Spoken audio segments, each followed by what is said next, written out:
السلام علیکم دوستو، کیسے؟ امید کرتا ہوں کہ آپ سب خیر خیریت سے ہوں گے۔ دوستو، پاکستان ٹیم کے سابق کپتان شاہد آفریدی نے شرجیل خان کے حوالے سے بہت بڑا بیان جاری کر دیا، جو کہ پاکستان ٹیم کے نیو چیف سلیکٹر محمد وسیم کو بیان جاری کیا ہے۔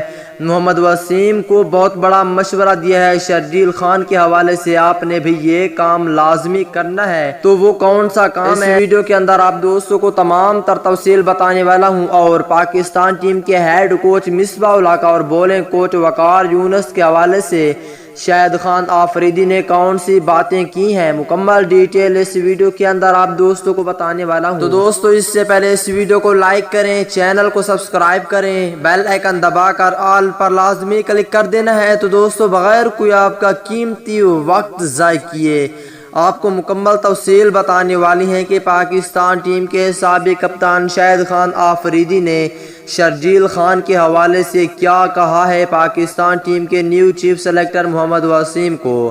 دوستو، پاکستان ٹیم کے سابق کپتان شاہد آفریدی نے کہا ہے کہ آپ نے شرجیل خان کو ٹی20 اسکواڈ میں شامل کر کے بہت ہی اچھا کیا ہے، ہمارے دل کو خوش کیا ہے۔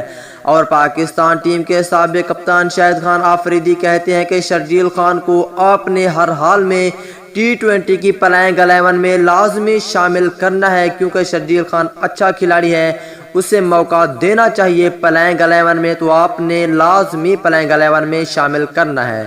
دوسری جانب پاکستان ٹیم کے سابق کپتان شاہد آفریدی کہتے ہیں کہ ہیڈ کوچ مصباح اور بولنگ کوچ وقار یونس کو جتنی جلدی ہو سکے ان دونوں کو جلد از جلد پاکستان کرکٹ ٹیم سے باہر کریں، یعنی ان کو عہدے سے فارغ کریں۔ اور پاکستان ٹیم کے نیو چیف سلیکٹر محمد وسیم بہت ہی اچھا کام کر رہے ہیں پاکستان کرکٹ ٹیم کے لیے۔ اگلی ویڈیو تک اجازت دیجیے۔